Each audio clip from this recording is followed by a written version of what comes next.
Very good evening बच्चों, मेरा नाम है विवेक पांडे। स्वागत है एसएससी अड्डा यूट्यूब चैनल पे। दोस्तों शाम के 4:30 बज चुके हैं और मैं यहाँ पे लेके आ चुका हूँ कंप्यूटर का प्रैक्टिस क्वेश्चन। आपको मालूम है कि अब जो जितने भी एसएससी के एग्जाम होने वाले हैं या कोई भी अगर हम बात करते हैं इसरो की बात करें या कोई और तमाम एग्जामिनेशंस की बात करते हैं, दिल्ली पुलिस की बात करें, केवीएस की बात करें, नॉन टेक की बात करें, कोई भी अगर एग्जाम है तो अब मेरा कंप्यूटर नॉलेज भी एक सब्जेक्ट बन गया है। तो इसी को ध्यान में रखते हुए एसएससी अड्डा यूट्यूब चैनल आपके लिए रोजाना कंडक्ट करवाती है यहाँ पे कंप्यूटर की क्लासेस।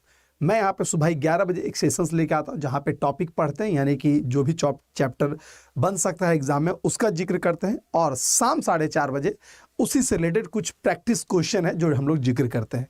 तो इसी स्ट्रैटेजी के साथ सेशन को हम आगे बढ़ा रहे हैं। तो सारे बच्चे यहाँ पे जुड़ जाइए। वो सारे एग्जाम जिसका मैंने नाम लिया, CGL, CHSL, MTS, KVS non tech या फिर इसरो जैसे एग्जाम, अगर ये आपका लक्ष्य है तो आप यहाँ पे जुड़े जरूर और आप यहाँ पे क्लास अटेंड करें, क्योंकि उस एग्जाम में आपको बहुत सारा चीज़ है जो यहाँ से कवर हो जाएगा। तो इसी भरोसे के साथ कि रोज़ाना यहाँ 4:30 बजे हम जुड़ेंगे और क्लासेस करेंगे। सेशन की शुरुआत करते हैं। यहाँ पे आज हम कुछ क्लिष्ट क्वेश्चन को यहाँ पे लाए हैं जो कहीं ना कहीं आपको सॉल्व करना है, और हम ये नहीं कहेंगे आपको सॉल्व करना, हम मिल के सॉल्व करेंगे, लेकिन पहला कॉल आपका रहेगा। आप इन सवालों का जवाब दीजिए, बस प्रैक्टिस करना है क्यों, ताकि अपकमिंग एग्जामिनेशन में हम कुछ अच्छा स्कोर वहाँ पे कर पाएँ। इसी को ध्यान में रखते हुए सेशन में यहाँ पे लेके आता हूँ। तो चलिए सेशन की शुरुआत करें। सारे बच्चे अपना अटेंडेंस यहाँ पे ज़रूर दे दें जो बच्चे यहाँ पे लाइव जुड़े हुए हैं। ठीक है, चलिए शुरुआत करते हैं बच्चों। तो सबसे पहला सवाल ये रहा आपके स्क्रीन पे, क्या पूछा गया है। बड़ा अच्छा सवाल है बच्चों।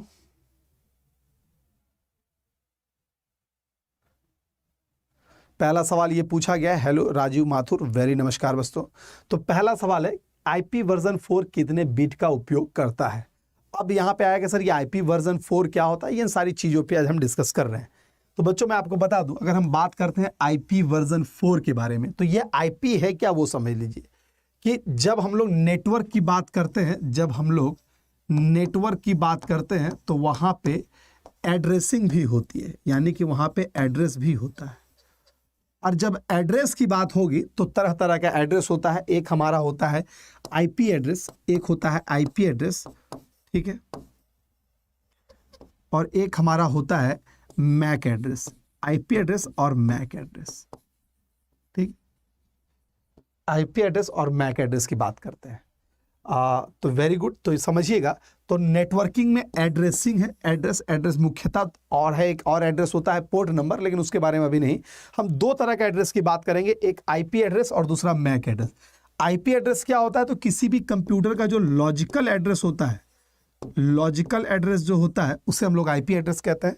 और ये हमारा क्या होता है, अगर किसी भी कंप्यूटर का फिजिकल एड्रेस है, ठीक है, तो उसे हम लोग कहते हैं MAC एड्रेस, फिजिकल एड्रेस। ठीक है, ये दो चीज़ समझिएगा।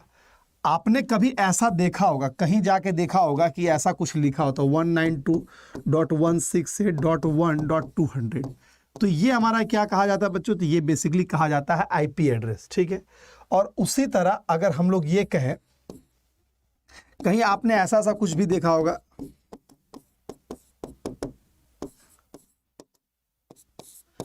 तो 1 2 3 6, ठीक है, तो इस तरह का एड्रेस अगर आपने देखा होगा तो इसे कहते हैं MAC एड्रेस। ये MAC एड्रेस और ये IP एड्रेस है।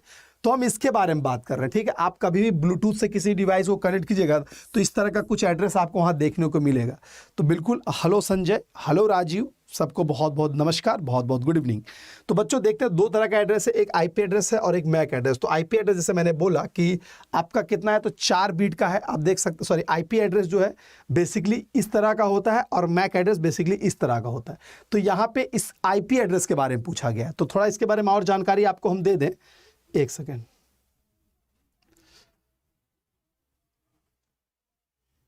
तो थोड़ा सा जानकारी आपको यहाँ पे हम दे दें कि बेसिकली IP एड्रेस दो प्रकार का होता है। एक IP वर्जन 4 होता है और एक IP वर्जन 6 होता है। IP वर्जन 4 और IP वर्जन 6 होता है, लिख लेना कहीं नोट्स बना के। तो IP वर्जन 4 जो है वो मेरा 32 बिट का होता है, और IP वर्जन 6 जो होता है वो 128 बिट का होता है। ठीक है, ये हमारा 128 बिट का होता है, ये 128 बिट और ये हमारा 32 बिट का होता है। ठीक है, आई होप चीज़ें समझ में आ रही होगी। तो आज हम चर्चा कर रहे हैं, वो किसके बारे में कर रहे हैं, तो बच्चों आज हम चर्चा कर रहे हैं इसके बारे में, IP वर्जन 4 के बारे में। तो वर्जन 4 जो है वो कितने बीट का है, एग्जाम में भी पूछा क्वेश्चन। एक सेकेंड, तो इस क्वेश्चन का राइट आंसर क्या हो गया, मुझे कमेंट कर दें कि ये कितने बीट का होगा। तो ये आईपी वर्जन 4 हमारा 32 बीट का है, ठीक है। आईपी वर्जन 4 जो बेसिकली है वो कितने बीट का है बच्चों, तो वो हमारा 32 बीट का है, वो 32 बीट का। समझ में आ गया, एक बार सारे बच्चे बता दें। अगर आईपी वर्जन 6 पूछा जाता तो वो मेरा 28 बीट का होता। तो याद रखिएगा, इस आईपी एड्रेस से इस तरह का सवाल बन सकता है, और भी इससे बहुत सारे सवाल बनेंगे जो आने वाले समय में हम चर्चा करेंगे, ठीक है। आगे बात करते हैं अगले क्वेश्चन पे।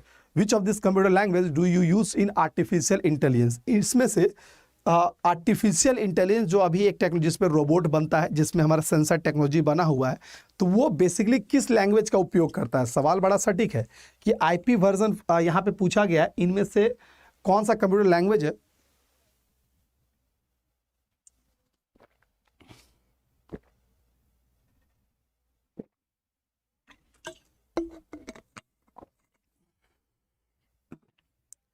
चलिए, तो इनमें से कौन सा ऐसा एड्रेस है जो हमारा कंसीडर होगा artificial which the following computer language do use in artificial intelligence. तो बेसिकली वो होता है कौन कौन। आर्टिफिशियल इंटेलिजेंस मालूम है, जो लेटेस्ट टेक्नोलॉजी है जिस पर रोबोट वगैरह बना हुआ है। तो बेसिकली यहाँ पे दो तरह का लैंग्वेज काम करता है, एक प्रोलॉग और एक लिस्प। प्रोलॉग का मतलब है प्रोग्रामिंग लॉजिक,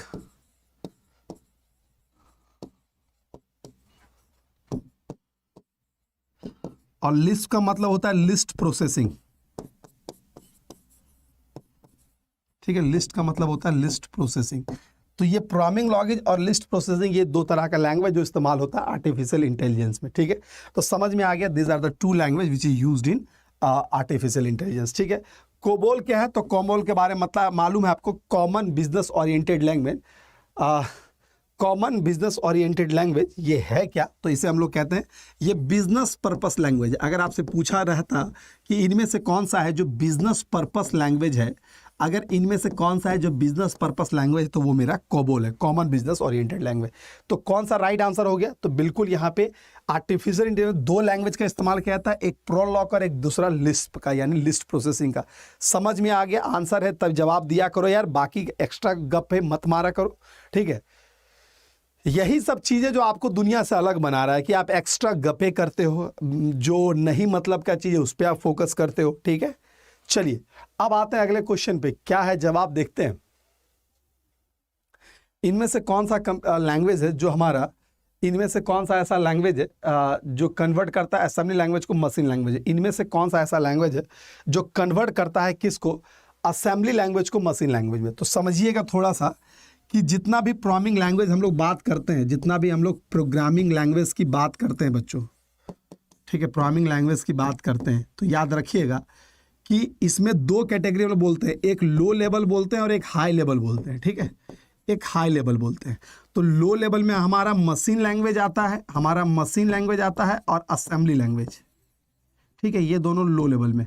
अब सवाल यह आएगा श्री इसको लो लेवल क्यों कहते हैं। इसको लो लेवल इसलिए कहते हैं क्योंकि ये वो दो भाषा है जिसको कंप्यूटर आसानी से समझ सकता है, यानी कि इसको हम लोग हार्डवेयर फ्रेंडली लैंग्वेज कहेंगे। तो ये कैसा है, तो हार्डवेयर फ्रेंडली है। हाई लेवल क्या हो गया, तो हाई लेवल जो यूजर फ्रेंडली होता है, यानी कि जिसको हम आसानी से समझ सकते हैं, जैसे अल्फ़ाबेट वगैरह में लिखा रहे, ABCD में लिखा रहे, हमारे भाषा में जो लिखा रहे वो हाई लेवल होता है।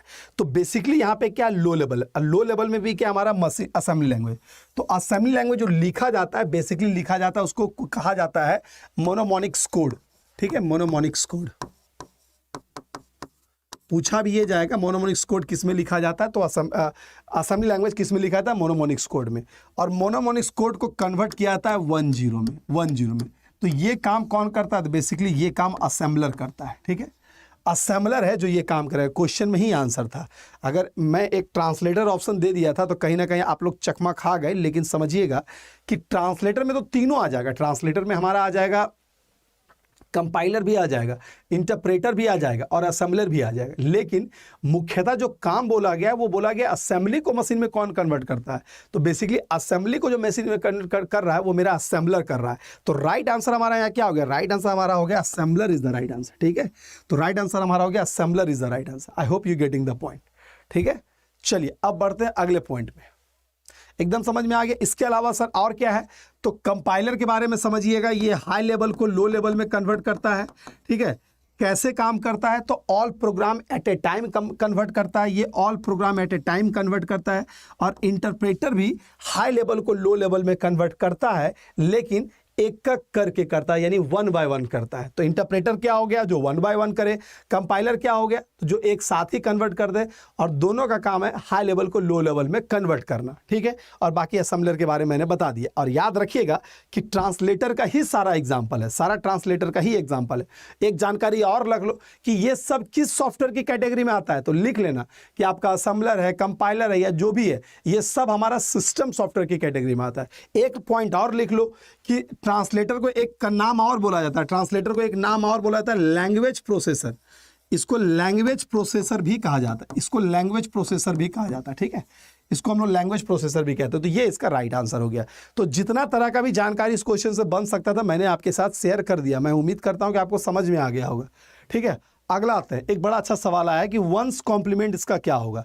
एक थोड़ा सा मैथमेटिकल ट्रिक है जो यहाँ पे आपको सीखना चाहिए कि सर वंस कॉम्प्लीमेंट इसका क्या हो सकता है, ठीक है। वंस कॉम्प्लीमेंट क्या हो सकता है, देखिए जब भी किसी डिजीज का अगर वंस कॉम्प्लीमेंट पूछा जाए तो आप क्या करो, उसका रिवर्स कर दो, यानी कि उल्टा कर दो। उल्टा कहने का मतलब है कि अगर 0 का वंस कॉम्प्लीमेंट क्या होगा, तो 1 होगा, और 1 का वंस कॉम्प्लीमेंट क्या होगा, तो 0 होगा। तो इसी तरह यहां चीजें हमें दिख रही है, क्या दिख रहा है, तो हमें 1 0 1 0 1 है, इसका रिवर्स 0, इसका रिवर्स 1, इसका रिवर्स 1 का रिवर्स 0, और ये 1 और ये 0, यानी कि ये मेरा राइट आंसर हो गया। ये मेरा राइट आंसर हो गया। 0 1 0 1 0 0 1 0 1 0 कहाँ है, तो option number A is the right answer. मैं दोबारा बताता हूं कि कभी भी एग्जाम में अगर वंस कॉम्प्लीमेंट पूछा जाए, करना यही कि जो भी नंबर दिया रहेगा उसका उल्टा कर देना, यानी 0 है तो वो 1 में परिवर्तित हो जाएगा, जो 1 में है वो 0 में परिवर्तित हो जाएगा। तो फाइनल आंसर हमारा क्या हो जाएगा, फाइनल आंसर देख लो, जो भी है उसको कन्वर्ट करके देख लो। अगर पूछा रहता है कि 1 1 का क्या होगा, तो 1 1 का हो जाएगा 0 0। अगर पूछा रहता है कि 0 0 का क्या होगा, तो उसका हो जाएगा 1 1। अगर 101 का क्या होगा, तो 0 1 0 1 होगा। 1 0 0 का क्या होगा, तो 0 1 1 होगा। तो मैं उम्मीद करता हूं कि ये वंस कॉम्प्लीमेंट निकालने का तरीका आपको समझ में आ गया होगा और आप कभी इसके बारे में गलत नहीं करोगे, ठीक है। तो राइट आंसर हमारा क्या आ गया यहाँ पे, ये हमारा हो गया, ठीक है। चलिए अब बढ़ते हैं अगले सवाल में, थोड़ा सा इसको पढ़ो और जवाब दो। निम्नलिखित इंटरनेट के संदर्भ में निम्नलिखित में कौन कौन सा कथन है सत्य है। एक काम करते हैं, ठीक है, एक काम करते हैं, इसको हम आधा मिटा ही देते हैं। निम्नलिखित में कौन कौन सा कथन सत्य है, इसका जवाब दे दो, ठीक है। एक सेकेंड, अगर सब सही है तो सब बोल देना, अगर कोई गलत है तो बता देना। तो कौन सा कथन है, इसमें बहुत सारा स्टेटमेंट दिया हुआ है, तो ऐसा एग्जाम में क्वेश्चन आएगा, स्टेटमेंटल वाइज क्वेश्चन आएगा, आपको उसको पढ़ के जवाब देना पड़ेगा, ठीक है। तो अगर इंटरनेट के बारे में जानकारी है तो इस सारे सवाल का आप जवाब दे पाइएगा। क्या होगा राइट आंसर,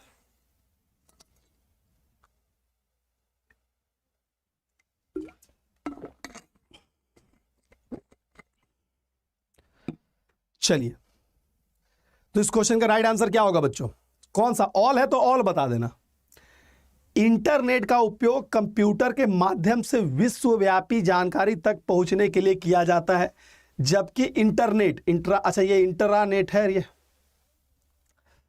एक सेकंड, इंट्रानेट है, ये इंट्रानेट है, किसी विशेष वातावरण में जानकारी तक पहुंचाने के लिए किया जाता है, या फिर इंटरनेट का उपयोग कंप्यूटर में विश्वव्यापी इंटरनेट।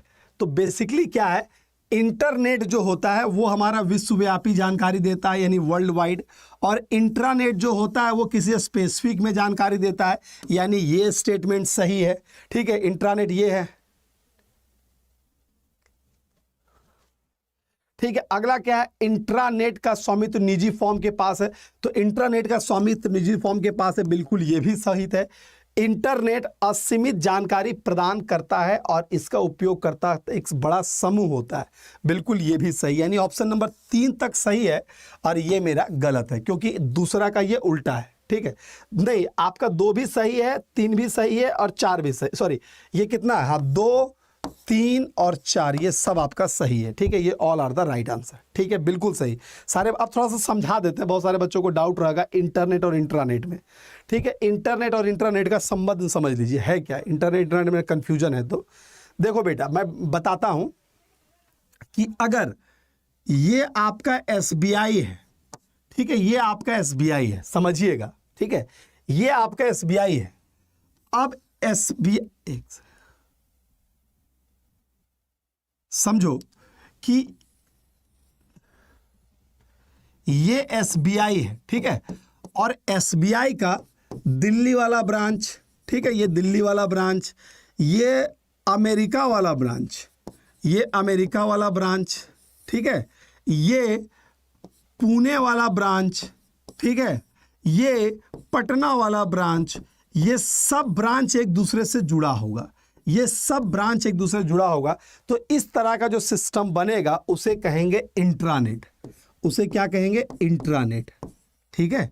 यानी कि अब प्राइवेट नेटवर्क ये है क्या, तो एक प्राइवेट नेटवर्क होता है विद इन ऑर्गेनाइजेशन। थोड़ा समय दो बच्चों, मैं आपको जवाब देता हूं। अब private network within organization, किसी भी संस्था के तहत अगर कोई नेटवर्क बन रहा है तो उसे हम लोग क्या कहेंगे, इंट्रानेट कहेंगे। जैसे SBI का अपना नेटवर्क, अड्डा का मेरा अपना नेटवर्क है, ठीक है, अड्डा मेरा भारत में जहां भी सब अपने आप से जुड़ा हुआ है, तो ये एग्जाम्पल क्या हो गया, तो वो हमारा हो गया इंट्रानेट। अब है कि तब इंटरनेट क्या होता है सर, तो अब मान लो इसी तरह SBI है, इसी तरह PNB रहा होगा, इसी तरह PNB रहा होगा, इसी तरह बैंक ऑफ बड़ौदा रहा होगा, तो हर बैंक एक दूसरे से जुड़ा हुआ है, तो वो हमारा इंटरनेट हो जाएगा, ठीक है। इंटरनेट क्या होता है, अ लार्ज इंटरकनेक्टेड नेटवर्क, यानी कि पूरा दुनिया जिससे जुड़ा हुआ है, दुनिया का हर सिस्टम जिससे जुड़ा हुआ है, वो मेरा इंटरनेट है। लेकिन इंट्रानेट क्या है, किसी संस्था का, किसी ऑर्गेनाइजेशन का, किसी का अपना पर्सनल नेटवर्क है, उसे इंट्रानेट कहते हैं। तो इंट्रानेट और इंटरनेट का अंतर आसान भाषा में एकदम समझ लीजिए कि दुनिया का हर बैंक एक दूसरे से जुड़ा हुआ है, SBI PNB से जुड़ा हुआ है, PNB बैंक ऑफ बड़ौदा से जुड़ा हुआ है, वो RBI से भी जुड़ा हुआ है, तो ये वाला सिस्टम जो पूरा है, तो ये हमारा हो गया इंटरनेट। लेकिन सिर्फ SBI की बात करेंगे, सिर्फ PNB की बात करेंगे, सिर्फ बैंक ऑफ बड़ौदा की बात करेंगे, तो ये वाला जो स्ट्रक्चर बन रहा है उसे हम लोग कहेंगे इंट्रानेट। तो इंट्रानेट क्या है, कहीं लिख लो, a private network within organisation, यानी किसी भी संस्था का जो पर्सनल नेटवर्क होता है उसे इंट्रानेट कहते हैं। तो इंटरनेट क्या हुआ, अ लार्ज इंटरकनेक्टेड नेटवर्क, यानी कि सबसे बड़ा जुड़ा हुआ नेटवर्क जो है वो मेरा इंटरनेट है। तो ये दोनों में अंतर है। मैं उम्मीद करता हूं कि समझ में आ गया होगा, ठीक है, ठीक है। अगर कोई क्वेरीज होगा तो कमेंट करना बच्चों।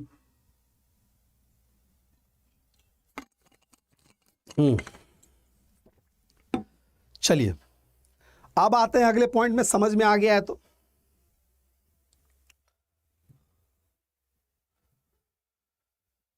चलिए, ये भी बहुत अच्छा सवाल है, इसका आंसर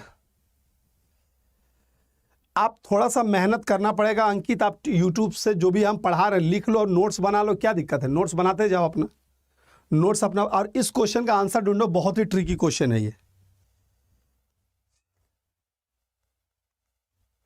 ये बहुत ट्रिकी क्वेश्चन। इसका आंसर नहीं, PDF तो नहीं दे पा रहा हूं मैं, ठीक है, आपको थोड़ा सा नोट्स बना लो, क्या लगेगा, थोड़ा सा नोट्स बना लो आप लोग।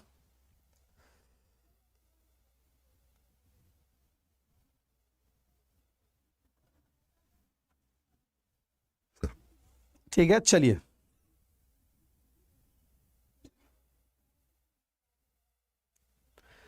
उसमें लिखा होगा दरोगा बाबू, उसमें जो भी एक लिमिटेशन लिखा होगा डोमिसाइल वाला।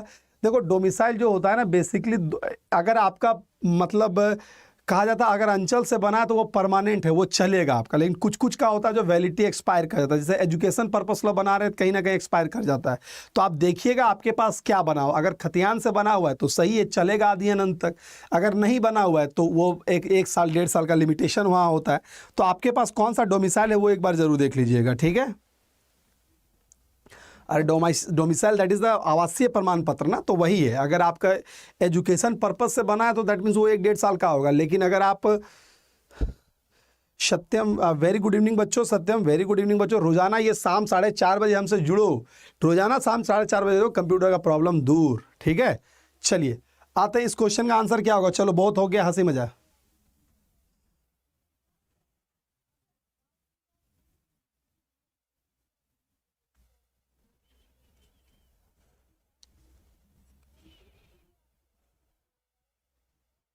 चलिए इस क्वेश्चन का राइट आंसर क्या है?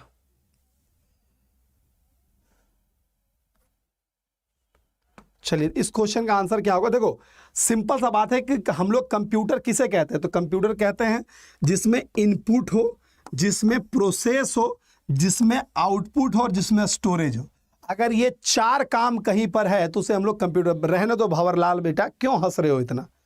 मतलब इतना ज्यादा हंसी क्यों आ रहा है? मुझे समझ नहीं आ रहा है क्यों इतना हंसी आ रहा है।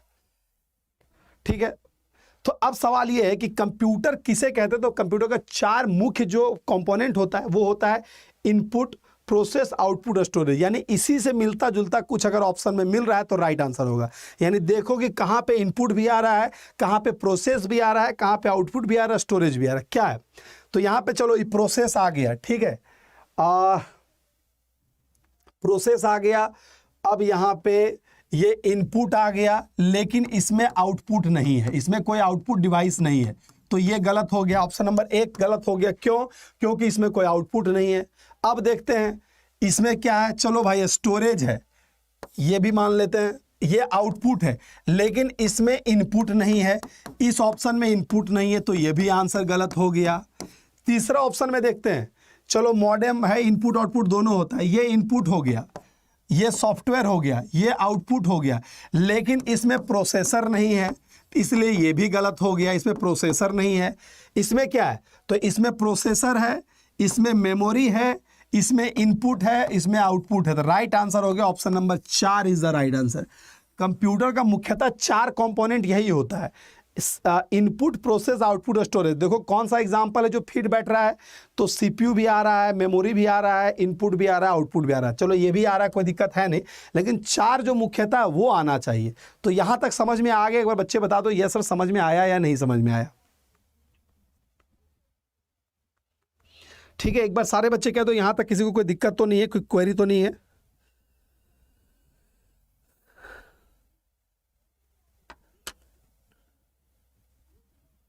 नहीं पूजा, हिंदी में भी क्वेश्चन। अरे यार हम देखो तो इससे पहले हिंदी में क्वेश्चन नहीं करवाएं, कुछ क्वेश्चन इंग्लिश में तो करना पड़ेगा ना बेटा। अब आसान आसान क्वेश्चन को तो हिंदी में मत बोलो, हम इससे पहले हिंदी में कर चुके हैं बेटू।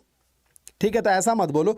अगर यहां तक इस क्वेश्चन से किसी को अगर सवाल आ रहा है, कोई क्वेरीज पूछना चाह रहे हो तो पूछ सकते हो। अगर यहां तक किसी का कोई सवाल है, कोई जवाब पूछना चाह रहे हो तो आप पूछ सकते हो। मैं उम्मीद करता हूं कि मैं जवाब दे दूंगा यहां पे। ठीक है, चलिए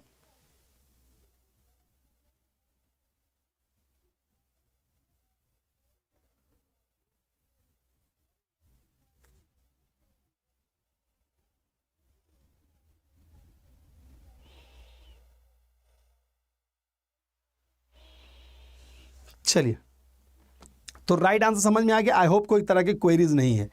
अब आगे बढ़ते हैं अगले क्वेश्चन में, जवाब दीजिए।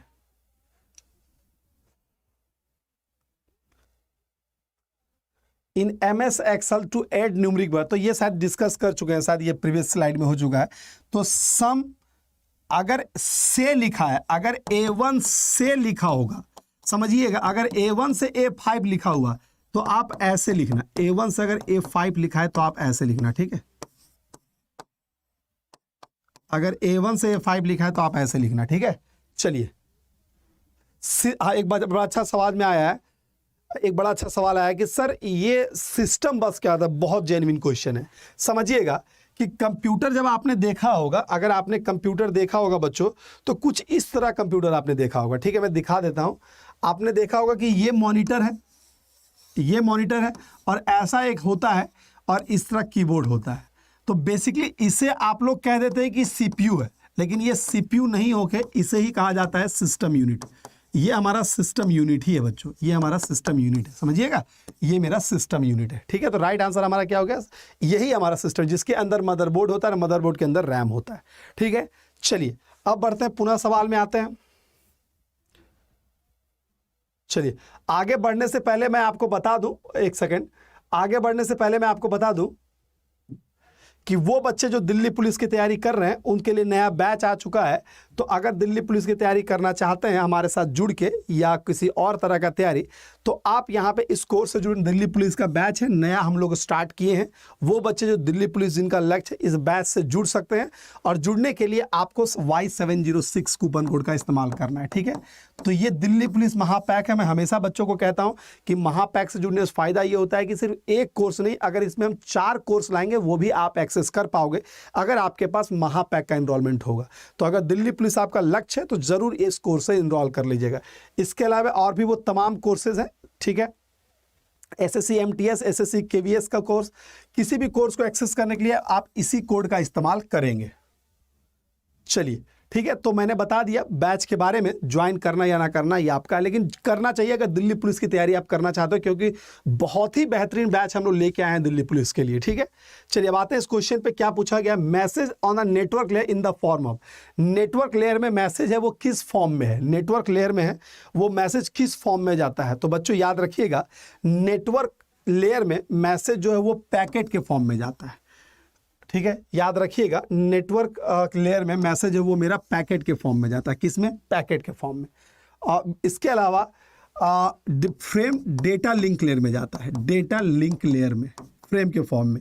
और ये होता है किस फॉर्म में? तो ये हमारा ट्रांसपोर्ट लेयर में, ये मेरा ट्रांसपोर्ट लेयर में, और ये मेरा होता है ये मेरा फिजिकल लेयर में। ठीक है, ये मेरा फिजिकल लेयर में। अब बात समझिएगा ये लेयर है क्या। मैंने ऑलरेडी बिल्कुल सही आंसर है। जैसे कि मैंने बताया था कि ये रिलेटेड है ओएसआई मॉडल से। ओएसआई मॉडल है क्या? तो ओएसआई मॉडल कहने का मतलब ये है कि वो मॉडल जिससे नेटवर्क काम करता है। और ओएसआई मॉडल में टोटल 7 लेयर होते हैं। जैसे पहला लेयर होता है हमारा फिजिकल, दूसरा होता है डेटा लिंक लेयर, तीसरा होता है नेटवर्क लेयर, चौथा होता है ट्रांसपोर्ट लेयर, पांचवा होता है सेशन लेयर, छठा होता है प्रेजेंटेशन लेयर, और सातवां होता है एप्लीकेशन लेयर। तो ये 7 लेयर है, हर लेयर का अलग अलग काम है, जिसके बारे में ऑलरेडी हम चर्चा कर चुके हैं। अगर फिर भी दिक्कत होगा तो कमेंट जरूर कर दीजिएगा, ऑलरेडी हम इस पे सेशंस बना चुके हैं। ठीक है, तो ये हो गया 7 लेयर। और 7 लेयर में हर लेयर में मैसेज का अलग अलग फॉर्म होता है। ठीक है, जैसे फिजिकल लेयर में मैसेज जो होता है वो बिट फॉर्म में होता है, और डेटा लिंक लेयर में जो होता है मैसेज होता है फ्रेम के फॉर्म में होता है, नेटवर्क लेयर में जो होता है वो पैकेट के फॉर्म में होता है, ट्रांसपोर्ट लेयर में जो होता है वो सेगमेंट के फॉर्म में होता है। इसके अलावा हर लेयर का अलग अलग काम है। ठीक है, हर लेयर का अलग अलग काम है, तो हर काम को समझना जरूरी है। एक बच्चे का सवाल है, शायद वो नए बच्चे होंगे, कि सर ओएसआई होता क्या है? बड़ा आसान है कि ओएसआई है क्या। तो वो मेरा एक नेटवर्किंग मॉडल है, ओपन सिस्टम इंटरकनेक्शन ओएसआई का फुल फॉर्म होता है। तो वो एक नेटवर्किंग मॉडल है जिसके आधार पर पूरा नेटवर्क सिस्टम काम करता है। आप इसको ऐसे समझ सकते हैं कि नेटवर्किंग में होता है क्या, एक सेंडर और एक रिसीवर है, एक सेंडर एक रिसीवर है, दोनों अगर मैसेज एक दूसरे को भेज रहा है तो ये जो मैसेज आएगा या जाएगा ये 7 गेट से गुजर के जाएगा।